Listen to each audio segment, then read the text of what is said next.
Hi Virgo, welcome to your July 2018 Astro Update. It's Raina here. Oh my gosh, what is it with me and Virgo this month? I think I've started this video like 8 times.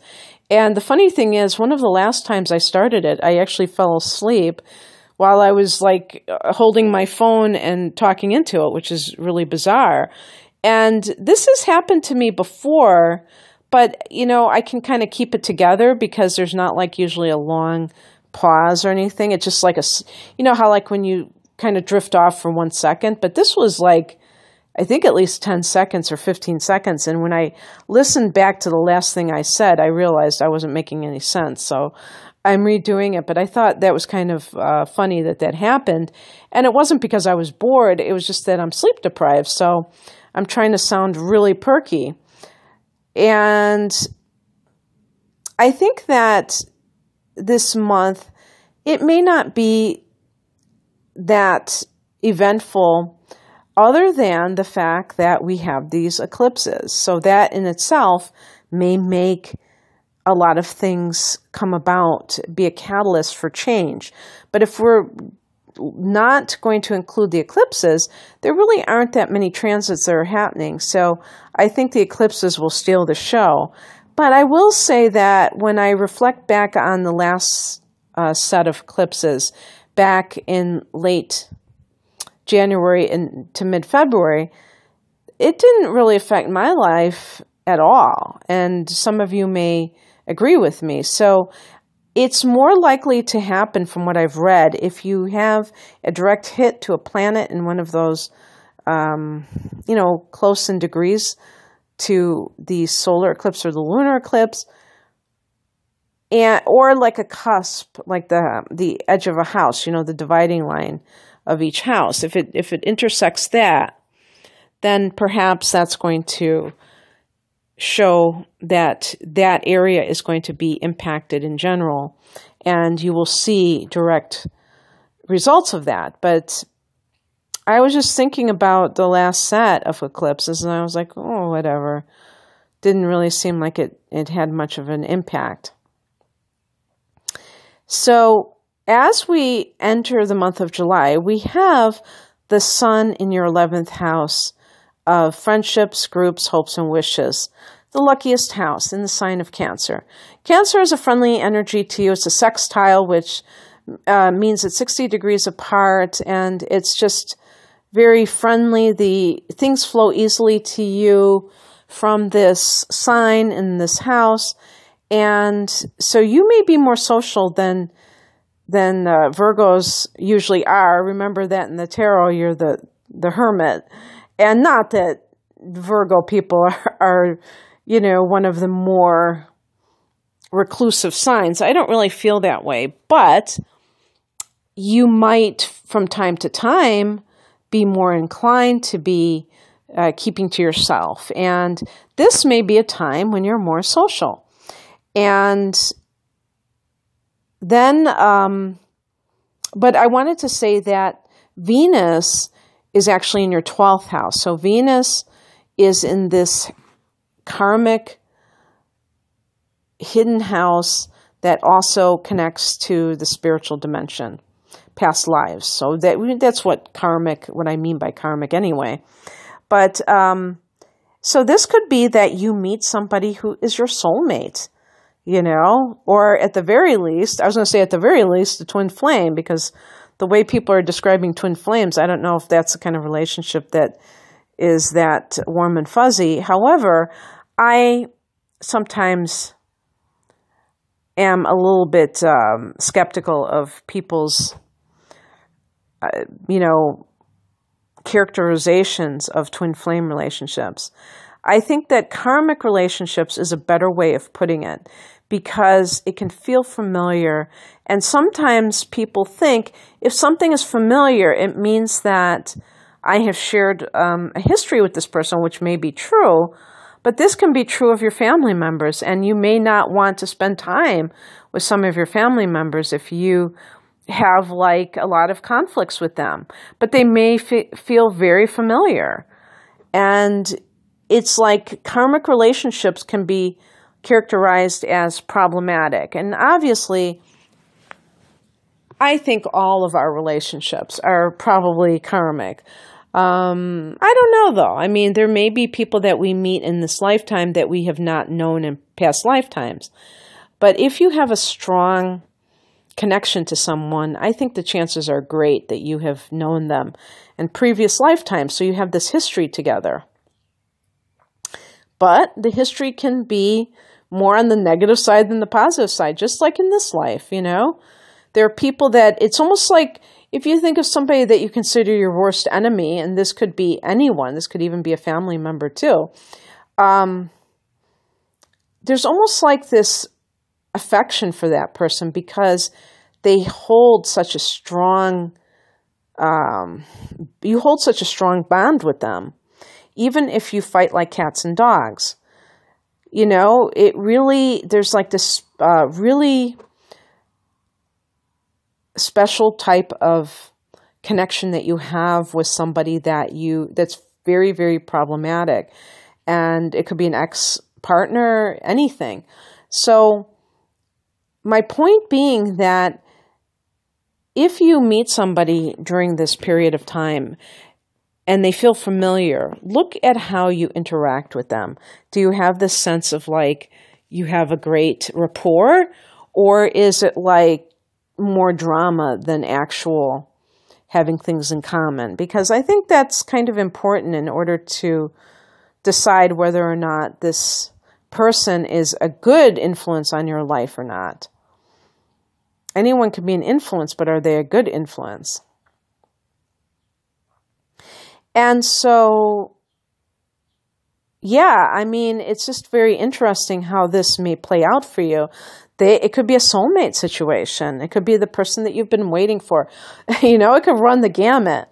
But it could also be like an affair that you're sneaking around, that you don't want people to know you're seeing a certain person because you or they are married or committed to another person, or allegedly committed. It's really not much of a commitment, is it? The way, if you're acting like that, it's not much of a commitment. But in any case, as this is going on, there may be this sense of intrigue that is generated by this, but it can simply be that you don't want to announce that you're seeing this person because you want to nurture the relationship without a bunch of prying eyes.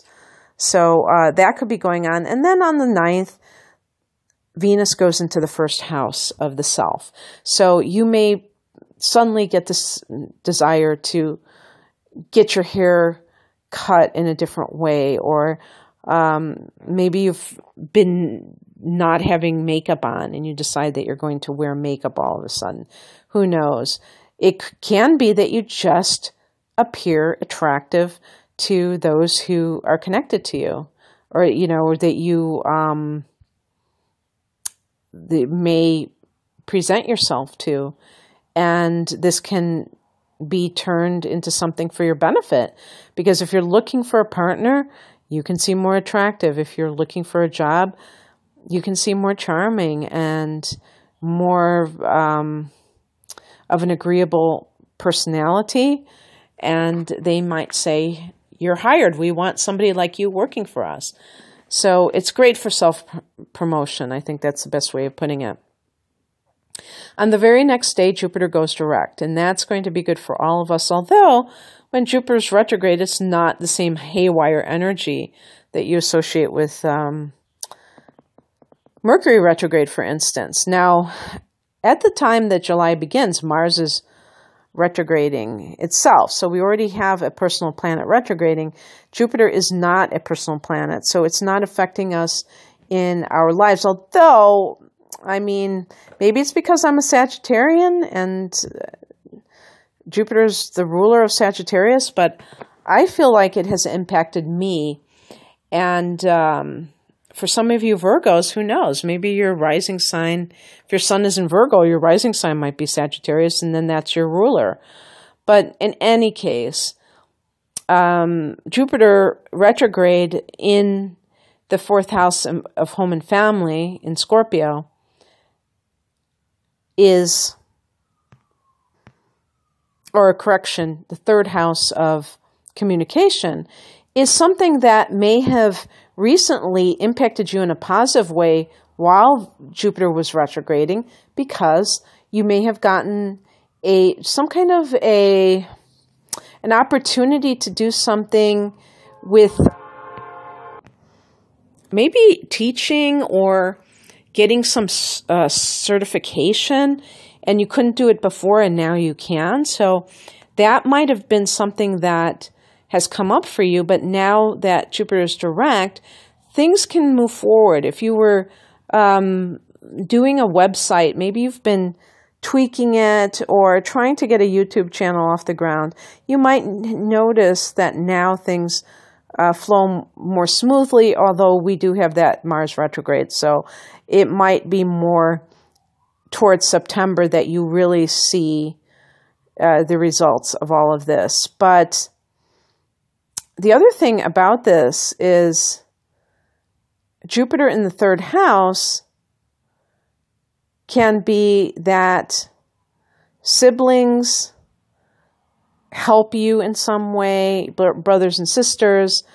It could be expanding something to do with your neighborhood, because that's the third house as well. So maybe you are someone who has been just sticking to your own block, and you suddenly start to really become connected to more members of your community. And this brings you opportunities in some way. Maybe it has something to do with your own career. Who knows? You decide to network with people in your local area. But the third house is ruled by Mercury. So you're also ruled by Mercury. However, your house is the sixth house of health and work, and the third house is in the universal chart is Gemini, and dealing more with speaking, learning, writing. And so those things, when Jupiter's direct, I think that you can have more momentum, especially as Jupiter picks up speed. Right now, it's stationed direct, and it does take time for it to really progress. So look to August for more of that Jupiter energy benefiting that house of teaching and learning and writing, communicating. And then a couple days later, we have that solar eclipse, 20 degrees of Cancer, in the 11th house of hopes and wishes. And you may be making a lot of new connections that are of the friendship variety, but they might also be for networking. I mean, you may discover groups that benefit you in some way. So this could be for support groups or groups that involve a particular interest of yours that can kind of enhance your life. And you may make new friendships in the next few months that are helpful for you, or at least they enhance your life. I mean, of course, enhancing your life is helpful. So that's the solar eclipse. And if you have any planets in this house around 20 degrees of Cancer, that could be more of a hit. Just to let you know, a solar eclipse is a very powerful new moon. And the 11th house is considered the luckiest house. So an eclipse here can bring just a whole bounty of opportunities for you. So, and this, even though we associate it with, socializing, it really can be parlayed into career advancement, because particularly if you work in a corporate environment where networking is essential, I would say, that might be, or like in sales, that can really help you, or you have your own business, of course. So that's on the 12th, and then on the 22nd, the sun goes into that hidden area. So this is going to signal your hibernation period, the month before your solar return. So you may start to feel like you need more rest, and you just may not be as sociable or, wanting to go out and go to parties and things like that. And that's okay. That's part of the cycles of life. And that may be a very good thing for you to do.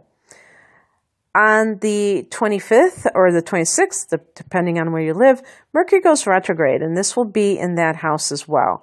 And this is at 23 degrees of Leo.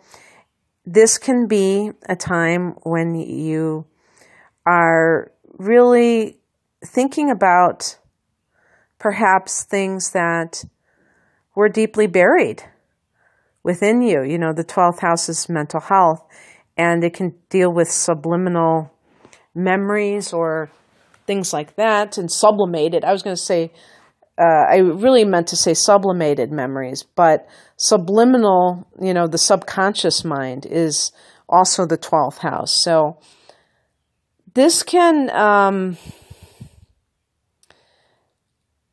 make you question certain things. I think like the Mercury retrograde is a good period for researching. So this may have to do with something related to metaphysics or spiritual past life stuff. And especially if you feel like you have met somebody that is a soulmate. You may be reading up on twin flames and soulmates and trying to see if you have this type of relationship. You may be obsessed with it in terms of, well, I don't know about obsession. That might be a bit of an exaggeration, but it may be a time when you really would benefit from meditation too, come to think of it, because Mercury retrograde is so inwards, and then you got this 12th house that is an inward house. So meditation is definitely a part of that.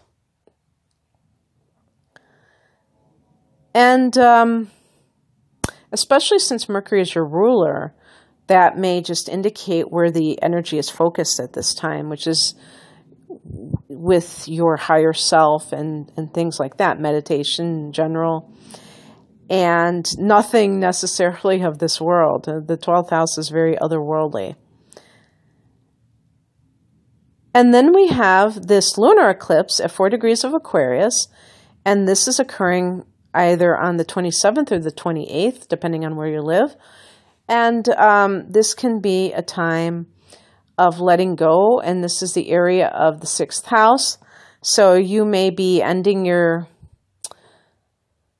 working in a particular office. It might not be that you quit your job or anything like that, but that you're just going to a different department in the company. It could be that you're saying goodbye to a coworker that you have a significant relationship with, and it could even be co-workers. Maybe there's like one of these situations where they do like some kind of like a Saturday Night Massacre where it's, you know, everybody, you know, a lot of people get the pink slip, and all of a sudden you show up on Monday morning and half the workforce is gone, or something like along those lines. So it doesn't have to be that you lose your job, although it can be that there's an ending to a job. Lunar eclipses can always be endings, but there's always that sense of it not being something that you're directing yourself. So if it's something that is taken away kind of almost in a shock or a surprise, you're being forewarned, but it could be happening to people around you. It might even be a promotion for that matter, because a lunar eclipse is a powerful full moon, and sometimes full moons can bring things to fruition, things that you've worked hard on, including trying to get a promotion. So that could actually be a good thing. So again, it depends on if you have planets in this 6th house, because it's not necessarily going to even be felt by you if your house is unaspected to, or it's unoccupied. By the way, this can also have to do with health matters. The 6th house is health. I mean, this is the house that you rule, Virgo, so you should know the buzzwords of this house. But this may be like being aware of a health issue and being made aware of it very obviously, transparently, or having a revelation about your health or about how you want to serve humanity. Okay, well, that's what I have for you, Virgo. If you'd like your own personalized chart analysis, I'm going to put the link to that natal chart reading that I offer below. And I wish you all the best in July. Take care. Bye.